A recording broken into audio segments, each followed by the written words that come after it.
Hi ಎಲ್ರಿಗೂ ನಮಸ್ಕಾರ. ಎಲ್ಲರೂ ಹೇಗಿದ್ದೀರಾ? ಎಲ್ಲರೂ ಚೆನ್ನಾಗಿದ್ದೀರಾ ಅಂತ ಅಂದ್ಕೊಂಡಿದ್ದೀನಿ. ನಾನು ಕೂಡ ಚೆನ್ನಾಗಿದ್ದೀನಿ.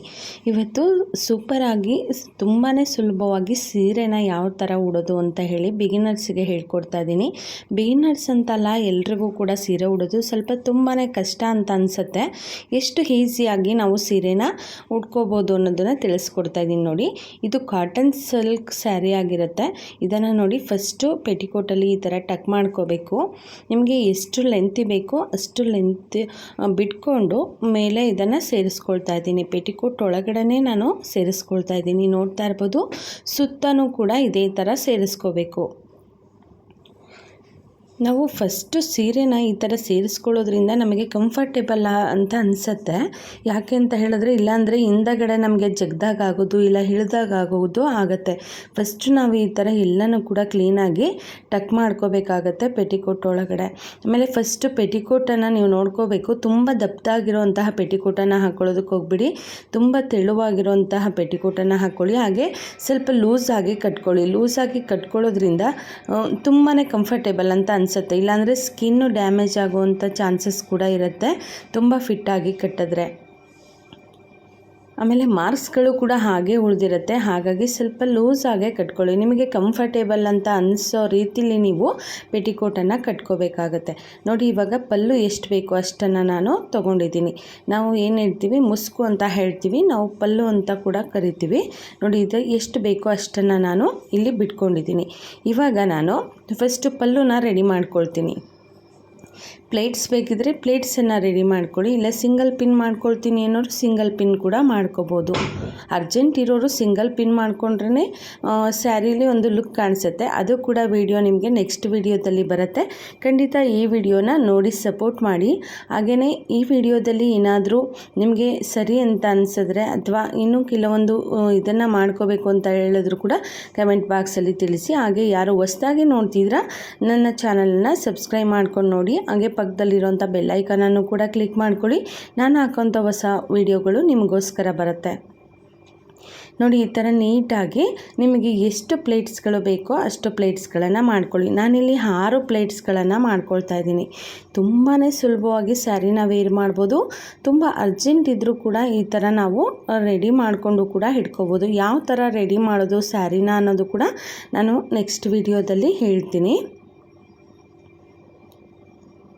ಹೆಚ್ಚೆಚ್ಚು ವಿಡಿಯೋಗಳನ್ನು ನೋಡಿ ಸಪೋರ್ಟ್ ಮಾಡಿ, ಕಮೆಂಟ್ಸ್ ಮಾಡಿ. ತುಂಬಾ ಒಂದು ಇನ್ಫಾರ್ಮೇಟಿವ್ ವೀಡಿಯೋಸ್ಗಳಿತ್ತು ಅಂತ ಹೇಳಿದ್ರು ಕೂಡ ತುಂಬಾ ಹೆಲ್ಪ್ ಆಗುತ್ತೆ. ನೋಡಿ, ಈ ಥರ ಸಣ್ಣದಾಗಿ ನಿಮಗೆ ಎಷ್ಟು ಸಣ್ಣದಾಗಿ ಬೇಕೋ ಅಷ್ಟು ಸಣ್ಣದಾಗಿ ಪ್ಲೇಟ್ಸ್ಗಳನ್ನು ರೆಡಿ ಮಾಡ್ಕೊಳ್ಳಿ. ನಾನು ಇಲ್ಲಿ ಅಷ್ಟೇ ಬಾರ್ಡರ್ ಅಷ್ಟೇ ಕಾಣೋ ರೀತಿಯಲ್ಲಿ ಒಂದು ಸ್ಯಾರಿ ಪಲ್ಲುನ ರೆಡಿ ಮಾಡ್ಕೊಂಡಿದ್ದೀನಿ. ಪ್ಲೇಟ್ಸ್ಗಳನ್ನು ಲೆಂತಿನೂ ಅಷ್ಟೇ ನಿಮಗೆ ಎಷ್ಟು ಬೇಕೋ ಲೆಂತು ನೋಡಿ. ಇವಾಗ ಇಲ್ಲಿಗೆ ನಾನೇನು ಸರಿ ಮಾಡ್ಕೊಂಡು ಇಟ್ಕೊಂಡಿದ್ದೆ ಅಲ್ಲಿಗೆ ನಾನು ಮತ್ತೆ ಕೈಯನ್ನು ಇಟ್ಕೊಳ್ತಾ ಇದ್ದೀನಿ. ಇವಾಗ ಎಷ್ಟು ಲೆಂತಿ ಬೇಕೋ ಅಷ್ಟು ಲೆಂತಿಯಾಗಿ ತಗೊಂಡು ನೀಟಾಗಿ ನಾನು ಸೆಟ್ ಮಾಡ್ಕೊಳ್ತೀನಿ. ತುಂಬಾ ಈಸಿ ಫ್ರೆಂಡ್ಸ್. ಒಂದು ಅರ್ಧ ಗಂಟೆ ಒಳಗಡೆ ನಾವು ಆರಾಮಾಗಿ ಸ್ಯಾರಿನ ಉಡ್ಕೋಬೋದು. ಸ್ವಲ್ಪ ಪ್ರಾಕ್ಟೀಸ್ ಮಾಡ್ಕೋಬೇಕಾಗತ್ತೆ. ಪ್ರಾಕ್ಟೀಸ್ ಇಲ್ಲದೆ ಇರೋರು ಕೂಡ ಈ ಥರ ಮಾಡ್ಕೊಳ್ಳಿ. ತುಂಬಾ ಕಂಫರ್ಟೇಬಲ್ ಅಂತ ಅನಿಸುತ್ತೆ. ನೋಡಿ, ನೀವು ಮೊದಲೇ ಸೀರೆನ ಈ ಥರ ಪ್ಲ್ಯಾನಲ್ಲಿ ಉಡ್ಕೊಳ್ಳೋದನ್ನ ಕಲ್ತ್ರಿ ಅಂತ ಹೇಳಿದ್ರೆ ಆರಾಮಾಗಿ ನಾವು ಯಾವುದೇ ಫಂಕ್ಷನ್ ಆದರೂ ಕೂಡ ಸ್ಯಾರಿನ ವೇರ್ ಮಾಡ್ಬೋದು. ಮದುವೆಗಳೆಲ್ಲಾದರೆ ತುಂಬಾ ಅವಸರ ಇರುತ್ತೆ. ಅಂಥ ಒಂದು ಫಂಕ್ಷನ್ಗಳಿಗೆ ಹೋಗಬೇಕು ಅಂದರೂ ಕೂಡ ಆರಾಮಾಗಿ ನಾವು ಯಾವುದೇ ರೆಡಿ ಮಾಡ್ಕೊಳ್ತೇನೆ ಸ್ಯಾರಿನ ಉಡ್ಬೋದು. ನೋಡಿ, ಇವಾಗ ಪ್ಲೇಟ್ಸ್ ಎಲ್ಲನೂ ಕೂಡ ರೆಡಿ ಆಯಿತು. ಇವಾಗ ನಾನು ಏನು ಕೆಳಭಾಗದಲ್ಲಿ ಎದೆ ಭಾಗದಲ್ಲಿರೋಂತಹ ಪ್ಲೇಟ್ಸ್ಗಳನ್ನು ಕೂಡ ರೆಡಿ ಮಾಡ್ಕೊಳ್ತಾ ಇದ್ದೀನಿ. ಇವಾಗ ಪಿನ್ನನ್ನು ಎಲ್ಲಿಗೆ ಹಾಕ್ಕೊಳ್ಬೇಕು ಅಂದರೆ ಭುಜಕ್ಕೆ ಕರೆಕ್ಟಾಗಿ ಪಿನ್ನನ್ನು ಹಾಕ್ಕೊಳ್ಬೇಕು. ನಮ್ಮ ಏನು ಭುಜ ಬರುತ್ತಲ್ವ, ಶೋಲ್ಡರ್ ಬರುತ್ತೆ, ಆ ಶೋಲ್ಡರಿಗೆ ಕರೆಕ್ಟಾಗಿ ಬ್ಲೌಸನ್ನು ಸ್ಟಿಚ್ ಮಾಡಿರ್ತಾರೆ ಆ ಭಾಗಕ್ಕೆ ಕರೆಕ್ಟಾಗಿ ನಾವು ಪಿನ್ನನ್ನು ಹಾಕ್ಕೋಬೇಕಾಗತ್ತೆ ಪ್ಲೇಟ್ಸ್ಗೆ. ಈ ಥರ ಹಾಕೋದ್ರಿಂದ ಸ್ಯಾರಿಲಿ ಒಂದು ಲುಕ್ ಬರುತ್ತೆ ಅಂತಲೇ ಹೇಳ್ಬೋದು. ಸ್ಯಾರಿ ತುಂಬಾ ಚೆನ್ನಾಗಿ ಕಾಣಿಸುತ್ತೆ. ಆಮೇಲೆ ನೀವು ಪಿನ್ ಹಾಕಬೇಕಾದ್ರೂ ಅಷ್ಟೇ 1 ಇಂಚು ಬ್ಲೌಸಿಂದ ಸ್ವಲ್ಪ ಕೆಳಗಡೆ ಹಾಕ್ಕೊಳ್ಳಿ. ತುಂಬಾ ಚೆನ್ನಾಗಿ ಕಾಣಿಸುತ್ತೆ. ಎದೆ ಭಾಗ ಏನಿರುತ್ತೆ ಅದೆಲ್ಲನೂ ಕೂಡ ಕವರ್ ಆಗುತ್ತೆ. 1 ಇಂಚು ಸ್ವಲ್ಪ ಬಿಟ್ಟು, ಅಂದರೆ ಬ್ಲೌಸ್ ಸ್ಟಿಚ್ ಮಾಡಿರೋದನ್ನು 1 ಇಂಚು ಮೇಲ್ಗಡೆ ಭುಜ ಶೋಲ್ಡರಿಂದ ಸ್ವಲ್ಪ ಕೆಳಗಡೆ ಹಾಕ್ಕೊಂಡ್ರೆ ತುಂಬಾ ಚೆನ್ನಾಗಿ ಕಾಣಿಸುತ್ತೆ. ನೋಡಿ, ಇವಾಗ ಎಷ್ಟು ಫಿಟ್ ಬೇಕೋ ಅಷ್ಟು ಫಿಟ್ಟಾಗಿ ಹೇಳ್ಕೊಂಡು ನಾನು ನೆರಿಗೆಗಳನ್ನು ಮಾಡ್ಕೊಳ್ತೀನಿ. ನೆರಿಗೆಗಳು ಅಷ್ಟೇ ತುಂಬ ಚೆನ್ನಾಗಿ ಬರೋ ಥರ ಸ್ವಲ್ಪ ಅಗಲವಾಗಿ ಮಾಡ್ಕೊಳ್ಳಿ, ತುಂಬ ಚೆನ್ನಾಗಿ ಕಾಣಿಸುತ್ತೆ. ತುಂಬ ಸಣ್ಣದಾಗಿ ಮಾಡಿಕೊಂಡ್ರೆ ನಮಗೆ ಅಷ್ಟೊಂದು ಸರಿ ಕಾಣೋದಿಲ್ಲ. ಸ್ವಲ್ಪ ನಾನು ಅಲ್ಲಿ ಬಿಟ್ಕೊಳ್ತೀನಿ ಸ್ವಲ್ಪ, ಯಾಕೆಂದರೆ ಅದು ಸೇರಿಸ್ಕೊಳ್ಳೋದಕ್ಕೆ ಬರೋದಿಲ್ಲ ನೆರಿಗೆಗೆ. ಹಾಗಾಗಿ ಸ್ವಲ್ಪ ನಾನು ಅಲ್ಲಿ ಸ್ಯಾರಿನ ಬಿಟ್ಕೊಂಡು ತದನಂತರ ಇಲ್ಲಿ ಪ್ಲೇಟ್ಸ್ಗಳನ್ನು ಮಾಡ್ಕೊಳ್ತಾ ಇದ್ದೀನಿ. ಸ್ಯಾರಿ ನೆರಿಗೆಗಳು ಅಷ್ಟೇ ತುಂಬ ಸ್ವಲ್ಪ ಅಗಲವಾಗಿ ಮಾಡಿಕೊಂಡ್ರೆ ತುಂಬಾ ಚೆನ್ನಾಗಿ ಕಾಣಿಸುತ್ತೆ. ತುಂಬ ಅಗಲವಾಗಿ ಅಲ್ಲ, ಸ್ವಲ್ಪ ಅಗಲವಾಗಿ ಮಾಡ್ಕೋಬೇಕಾಗತ್ತೆ. 1 ಇಂಚು ನಮ್ಮ ಬೆರಳಿನಷ್ಟು ಅಗಲವಾಗಿ ಮಾಡಿಕೊಂಡ್ರೆ ಸಾಕಾಗತ್ತೆ. ನೋಡಿ ಎಷ್ಟು ಚೆನ್ನಾಗಿ ಕಾಣಿಸ್ತಾ ಇದೆ. ಈ ಸ್ಯಾರಿ ತುಂಬಾ ಉದ್ದ ಆಗಿರೋಂಥ ಸ್ಯಾರಿ. ಇದು ಕೂಡ ಬ್ಲೌಸ್ ಸ್ಟಿಚ್ ಮಾಡಿಸಿದೆ, ಬಟ್ ಬ್ಲೌಸು ಇವಾಗ ಫಿಟ್ ಆಗ್ತಾಯಿದೆ. ಅದಕ್ಕೋಸ್ಕರ ನಾನು ಬೇರೆ ಬ್ಲೌಸನ್ನು ರೆಡಿ ಮಾಡಿಸಿದ್ದೀನಿ. ಬ್ಲೌಸ್ ಕೂಡ ತೋರಿಸ್ತೀನಿ ಯಾವ ಥರ ಇದೆ ಅಂತ.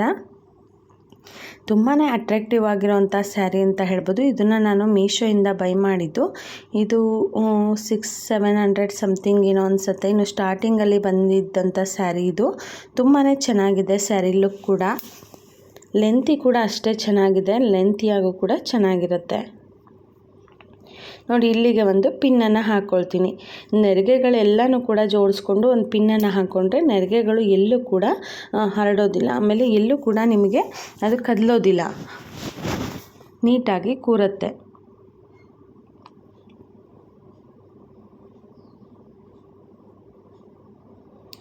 ತುಂಬ ಇದು ಏನು ಬಾರ್ಡರ್ ಸ್ವಲ್ಪ ದಪ್ಪ ಇರೋದ್ರಿಂದ ಪಿನ್ ಹೋಗಲಿಕ್ಕೆ ಸ್ವಲ್ಪ ಕಷ್ಟ ಆಯಿತು. ಯಾಕೆಂದರೆ ಪಿನ್ನು ಕೂಡ ಸ್ವಲ್ಪ ಸಣ್ಣದಾಗಿತ್ತು. ನೀವು ತೊಗೊಳ್ಬೇಕಾದ್ರೆ ಪಿನ್ನನ್ನು ಕಂಫರ್ಟೇಬಲ್ ಆಗಿರೋಂತಹ, ಆಮೇಲೆ ಪಿನ್ನು ತುದಿ ಕರೆಕ್ಟಾಗಿ ಚುಚ್ಚುವಂತಹ ಪಿನ್ಗಳನ್ನು ತಗೊಳ್ಳಿ. ತುಂಬ ಪಿನ್ಗಳನ್ನು ಚುಚ್ಚಿ ಸೀರೆ ಎಲ್ಲ ತೂತು ಮಾಡೋದು ಅನಿಸುತ್ತೆ. ನಾನಿಲ್ಲಿ 2 ಪಿನ್ನನ್ನು ಬಳಸಿರೋದು, ನೋಡ್ತಾ ಇರ್ಬೋದು. ನೆರಿಗೆಗೆ 1 ಪಿನ್ನು ಮತ್ತು ಪಲ್ಲುಗೆ 1 ಪಿನ್ನು. ಏನು ಪ್ಲೇಟ್ಸ್ಗಳನ್ನು ಮಾಡಿ ಶೋಲ್ಡರಲ್ಲಿ ಪಿನ್ ಮಾಡಿದ್ದೇನಲ್ಲ, ಅದೊಂದೇ ಪಿನ್ನು. 2 ಪಿನ್ನನ್ನು ನಾನು ಬಳಸಿರೋಂಥದ್ದು. ನೋಡಿ ಎಷ್ಟು ಚೆನ್ನಾಗಿ ಕೂತಿದೆ ಅಂತ. ಎಷ್ಟು ಔಟ್ಫಿಟ್ ಕೂಡ ತುಂಬಾ ಚೆನ್ನಾಗಿದೆ. ನಾನು ಅಲ್ಲಿಗೆ ಸಿಗಿಸ್ಕೊಳ್ಳೋದು ಇಲ್ಲಿ ಸಿಗಿಸ್ಕೊಳ್ಳೋದು ಆ ಥರ ಏನೂ ಮಾಡಿಲ್ಲ. ಇನ್ನು ಲಾಸ್ಟಲ್ಲಿ ಉಳಿದಿರೋಂತಹ ಹಿಂಭಾಗದ ಏನಿರುತ್ತೆ, ಹಿಂಭಾಗದಲ್ಲಿ ಸ್ವಲ್ಪ ಇದನ್ನು ಬಿಟ್ಟಿರ್ತೀವಲ್ವ, ನೋಡ್ತಾ ಇರ್ಬೋದು ನೀವು. ಅದನ್ನು ನಾನೇನು ಮಾಡ್ಕೊಳ್ತೀನಿ, ಹಿಂದೆಗಡೆ ಸೇರಿಸ್ಕೊಳ್ತೀನಿ. ನೋಡಿ ಈ ಥರ ಹಿಂದೆ ನಾನು ನೀಟಾಗಿ ಅದನ್ನು ಸೇರಿಸ್ಕೊಳ್ತೀನಿ. ಇವಾಗ ಸ್ಯಾರಿ ಕೂಡ ಅಷ್ಟೇ ಕಂಫರ್ಟೇಬಲ್ ಆಗಿರುತ್ತೆ. ನೀವು ಎಷ್ಟೇ ಕೆಲಸ ಮಾಡಿದ್ರೂ ಕೂಡ, ಎಷ್ಟೇ ಓಡಾಡಿದ್ರೂ ಕೂಡ ಸ್ಯಾರಿ ಎಲ್ಲೂ ಕೂಡ ನಿಮಗೆ ಒಂಥರ ಅನ್ಕಂಫರ್ಟೇಬಲ್ ಫೀಲ್ ಕೊಡೋದಿಲ್ಲ. ತುಂಬಾ ಕಂಫರ್ಟೇಬಲ್ ಫೀಲಾಗಿ ಇರಬಹುದು ದಿನವಿಡೀ ಅಂತ ಹೇಳ್ಬೋದು. ಹಬ್ಬ ಹರಿದಿನಗಳೆಲ್ಲ ಸೀರೆ ಉಟ್ಕೊಂಡೇ ನಾವು ಕೆಲಸ ಮಾಡ್ತಿರ್ತೀವಿ. ಇಲ್ಲ ದೇವಸ್ಥಾನಗಳಿಗೆ ಹೋದಾಗ ದಿನವಿಡೀ ಸೀರೆಲ್ಲ ಇರಬೇಕಾಗತ್ತೆ. ಆಗ ಈ ಥರ ಸ್ಯಾರಿನ ವೇರ್ ಮಾಡೋದ್ರಿಂದ ನಮಗೆ ಎಲ್ಲೂ ಕೂಡ ಅನ್ಕಂಫರ್ಟೇಬಲ್ ಫೀಲ್ ಆಗಲ್ಲ. ಈ ಥರ ತುರ್ಕೊಂಡಿರೋದಾಗಲಿ ಅಥವಾ ಎಲ್ಲ ಮಡಚ್ಕೊಂಡು ಸಿಗಿಸ್ಕೊಂಡಿರೋದಾಗಲಿ ಆ ಥರ ಏನೂ ಕೂಡ ಫೀಲ್ ಆಗೋದಿಲ್ಲ. ಈ ಥರ ಎಲ್ಲೂ ಕೂಡ ಸ್ಯಾರಿನ ವೇಸ್ಟ್ ಮಾಡದೆ ನೀಟಾಗಿ ಸೀರೆ ಉಡೋದ್ರಿಂದ. ನೋಡ್ತಾ ಇರ್ಬೋದು ತುಂಬಾ ಕಂಫರ್ಟೇಬಲ್ ಆಗಿ ಕೂತಿದೆ. ಇವಾಗ ಸ್ವಲ್ಪ ಪಲ್ಲುವಲ್ಲಿ ನನಗೆ ಸ್ವಲ್ಪ ಇದಾಗ್ತಿದೆ ಅನಿಸ್ತು, ಹಾಗಾಗಿ ನೀಟಾಗಿ ಮಾಡ್ಕೊಂಡಿದ್ದೀನಿ. ನೋಡಿದ್ರಲ್ವ ಎಷ್ಟು ಸುಲಭವಾಗಿ ಸ್ಯಾರಿನ ವೇರ್ ಮಾಡೋದು ಅಂತ. ತುಂಬಾ ಕಂಫರ್ಟೇಬಲ್ ಆಗಿ ಸ್ಯಾರಿನ ವೇರ್ ಮಾಡ್ಕೋಬೋದು. ನೀವು ಕೂಡ ಇದೇ ಥರನ ಸ್ಯಾರಿನ ವೇರ್ ಮಾಡಿ ನೋಡಿ ಒಂದು ಸಲ. ತುಂಬ ಕಂಫರ್ಟೇಬಲ್ ಅಂತ ಅನಿಸುತ್ತೆ. ಸ್ಯಾರಿ ಔಟ್ಲುಕ್ ಕೂಡ ಅಷ್ಟೇ ತುಂಬ ಚೆನ್ನಾಗಿತ್ತು. ನೋಡ್ತಾ ಇರ್ಬೋದು. ಇದನ್ನು ಅದೇ ಒಂದು ಬ್ಲೌಸಲ್ಲಿ ನಾನು ವೇರ್ ಮಾಡಿ ತೋರಿಸ್ತೀನಿ ಎಷ್ಟು ನೀಟಾಗಿ ಕುತ್ಕೊಳ್ಳುತ್ತೆ ಸ್ಯಾರಿ ಅಂತ. ಎಲ್ಲ ಸ್ಯಾರಿಗಳು ಅಷ್ಟೇ, ಎಲ್ಲ ಸ್ಯಾರಿಗಳು ನಾವು ಉಡೋದ್ರ ಮೇಲೆ ಡಿಪೆಂಡ್ ಆಗಿರುತ್ತೆ. ನಾವು ಯಾವ ಥರ ಉಟ್ಕೊಳ್ತೀವೋ ಅದೇ ಥರ ಸ್ಯಾರಿಗಳು ತುಂಬಾ ಔಟ್ಲುಕ್ ಕೊಡುತ್ತೆ. ನೋಡ್ತಾ ಇರ್ಬೋದು ಅದೇ ಬ್ಲೌಸಲ್ಲೇ ನಾನು ಸ್ಯಾರಿನ ಉಟ್ಕೊಂಡಿದ್ದೀನಿ. ಇದು ಏನು ಗೋಲ್ಡನ್ ಕಲರ್ ಬಾರ್ಡರ್ಲಿ ಬಂದಿತ್ತಲ್ವ, ಅದಕ್ಕೇ ಸ್ವಲ್ಪ ಎಂಬ್ರಾಯ್ಡ್ರಿನ ಮಾಡಿಸಿದೆ. ಈ ಥರ ಕಾಣಿಸ್ತಾ ಇದೆ. ತುಂಬಾ ಕಂಫರ್ಟೇಬಲ್ ಆಗಿ ಸ್ಯಾರಿನ ಉಟ್ಕೋಬೋದು. ನಾನು ಸ್ವಲ್ಪ ದಪ್ಪ ಇದ್ದೀನಿ, ಆದರೂ ಕೂಡ ಅಷ್ಟೇ ಕಂಫರ್ಟೇಬಲ್ ಆಗಿ ಸ್ಯಾರಿನ ಉಟ್ಕೊಳ್ತೀನಿ. ನನಗೆ ಸ್ಯಾರಿ ಉಡೋದು ಅಂದರೆ ತುಂಬಾ ಇಷ್ಟ. ಅದರಲ್ಲಿ ಈ ಥರ ಸ್ಯಾರಿಗಳನ್ನು ಉಟ್ಕೊಳ್ಳೋದು ಅಂದರೆ ತುಂಬಾ ಕಂಫರ್ಟೇಬಲ್ ಅಂತ ಅನಿಸುತ್ತೆ. ಯಾಕೆಂದರೆ ತುಂಬ ತೆಳುವಾಗಿರುತ್ತೆ, ಎಲ್ಲೂ ಕೂಡ ನನಗೆ ಒಂಥರ ಕಂಫರ್ಟೇಬಲ್ ಫೀಲ್ ಕೊಡೋದಿಲ್ಲ. ಆಮೇಲೆ ಸ್ಯಾರಿ ಉಡೋದ್ರ ಮೇಲೆ ಡಿಪೆಂಡ್ ಆಗಿರುತ್ತೆ. ಯಾವುದೇ ಸ್ಯಾರಿನೇ ಆಗಲಿ ನಾವು ಉಟ್ಕೊಳ್ಳೋದ್ರ ಮೇಲೆ ಡಿಪೆಂಡ್ ಆಗಿರುತ್ತೆ ಅಲ್ವಾ. ನಾವು ಯಾವ ಥರ ಉಟ್ಕೊಳ್ತೀವೋ ಅದೇ ಥರ ಚೆನ್ನಾಗಿ ಕೂರುತ್ತೆ ಸ್ಯಾರಿಗಳು ಅಂತ ಹೇಳ್ಬೋದು. ನಾವು ಅದನ್ನು ನೀಟಾಗಿ ಪ್ರೆಸ್ ಮಾಡಿ ಉಟ್ಕೊಳ್ಳೋದ್ರಿಂದ ಯಾವ ಒಂದು ಐರನ್ ಅವಶ್ಯಕತೆಯೂ ಕೂಡ ಇರೋದಿಲ್ಲ. ನೋಡ್ತಾ ಇರ್ಬೋದು, ನೀವು ಬೇಕಿತ್ತು ಅಂತ ಹೇಳಿದ್ರೆ ಸೊಂಟ ಭಾಗದಲ್ಲಿ ಕಾಣಿಸ್ತಾ ಇದೆ ಅಂದಾಗ ಏನು ಪ್ಲೇಟ್ಸ್ಗಳನ್ನು ಮಾಡಿದಿರಲ್ವ, ಅದರಲ್ಲಿ 2ನೇ ಪ್ಲೇಟ್ಸನ್ನು ತೊಗೊಂಡು ಅಲ್ಲಿ ಪಿನ್ ಕೂಡ ಹಾಕೋಬೋದು. ನಿಮಗೆ ಇನ್ನೂ ಸ್ವಲ್ಪ ಕಂಫರ್ಟೇಬಲ್ ಆಗಿ ಕಾಣಿಸುತ್ತೆ. ನನಗೆ ಸ್ವಲ್ಪ ಸಿಸರಿನ್ ಆಗಿರೋದ್ರಿಂದ ಮಾಮೂಲಿಯಾಗಿ ಹೊಟ್ಟೆ ಬಂದೇ ಬರುತ್ತೆ, ಆದರೆ ಅಷ್ಟೊಂದು ಕಾಣಿಸ್ತಾ ಇಲ್ಲ ಅಂತ ಅಂದ್ಕೊಂಡಿದ್ದೀನಿ ಸ್ಯಾರಿಲಿ. ನೋಡ್ತಾ ಇರ್ಬೋದು, ಸ್ಯಾರಿ ಫಿಟ್ ಕೂಡ ಅಷ್ಟೇ ಚೆನ್ನಾಗಿದೆ, ಬ್ಲೌಸ್ ಕೂಡ ಅಷ್ಟೇ ನಾನು ಸೂಪರಾಗಿ ಇದೆ ಅಂತ ಅಂದ್ಕೊಂಡಿದ್ದೀನಿ. ಇದು ತುಂಬಾ ಸ್ವಲ್ಪ ಲೈಟಾಗಿ ಎಂಬ್ರಾಯ್ಡ್ರಿನ ಮಾಡಿಸಿದೆ, ಅಷ್ಟೊಂದು ಗ್ರ್ಯಾಂಡ್ ಲುಕ್ ಏನು ಕೊಡೋದಿಲ್ಲ, ಯಾಕೆಂದರೆ ಸ್ಯಾರಿನೇ ಅಷ್ಟೊಂದು ಕಲರ್ ಇದೆ ಅಲ್ವಾ, ಹಾಗಾಗಿ ತುಂಬಾ ಚೆನ್ನಾಗಿ ಕಾಣಿಸ್ತಾ ಇತ್ತು ಸ್ಯಾರಿ. ತುಂಬಾ ಕಂಫರ್ಟೇಬಲ್ ಅಂತ ಅನ್ನಿಸ್ತಾ ಇತ್ತು. ನಿಮಗೂ ಕೂಡ ಇಷ್ಟ ಆಗಿದ್ರೆ ಖಂಡಿತ ಕಮೆಂಟ್ ಬಾಕ್ಸಲ್ಲಿ ತಿಳಿಸಿ. ನೋಡಿ ಎಷ್ಟು ಔಟ್ಫಿಟ್ ಎಷ್ಟು ಚೆನ್ನಾಗಿ ಕಾಣಿಸ್ತಾ ಇದೆ ಅಂತ. ತುಂಬಾ ಸಿಂಪಲ್ಲಾಗಿ ಈಗ ಕೆಲ್ಸಕ್ಕೆ ಹೋಗೋರು ಅಷ್ಟೇ ಇಷ್ಟೇ ಸಿಂಪಲ್ಲಾಗಿ ಸ್ಯಾರಿನ ವೇರ್ ಮಾಡಿದ್ರು ಕೂಡ ತುಂಬಾ ಚೆನ್ನಾಗಿ ಕಾಣಿಸುತ್ತೆ. ನಾನು ಹೇಳಿದ್ದೆ ನಿಮಗೆ, ಯಾವಾಗಲೂ ಪ್ಲೇಟ್ಸ್ಗಳನ್ನು ಹಾಕಬೇಕಾದ್ರೆ ಬ್ಲೌಸನ್ನು ಏನು ಸ್ಟಿಚ್ ಮಾಡಿರ್ತಾರಲ್ವ ಸೆಂಟರು, ಅದಕ್ಕೇ ಕರೆಕ್ಟಾಗಿ 1 ಇಂಚ್ ಬಿಟ್ಟು ನೀವು ಹಾಕೋಬೇಕಾಗತ್ತೆ, ತುಂಬಾ ಚೆನ್ನಾಗಿ ಕಾಣಿಸುತ್ತೆ ಅಂತ. ಇದು ಒಂದು ಟಿಪ್ಸ್ ಅಂತಲೇ ಹೇಳ್ಬೋದು. ಯಾಕೆಂದರೆ ತುಂಬಾ ಚೆನ್ನಾಗಿ ಕಾಣಿಸ್ಬೇಕು ಸ್ಯಾರಿ ಅಂತ ಹೇಳಿದ್ರೆ ನಾವು ಪಿನ್ ಆಗಿರ್ಬೋದು, ನೆರಿಗೆ ಆಗಿರ್ಬೋದು ನೀಟಾಗಿ ಮಾಡಿಕೊಂಡ್ರೆ ಮಾತ್ರ ಆ ಸ್ಯಾರಿಗೆ ಒಂದು ಔಟ್ಲುಕ್ ಬರೋದು. ಹಾಗಾಗಿ ಸ್ಯಾರಿನ ನೀವು ಎಷ್ಟು ನೀಟಾಗಿ ಉಟ್ಕೊಳ್ತೀರೋ ಅಷ್ಟು ನೀಟಾಗಿ ಕಾಣಿಸುತ್ತೆ.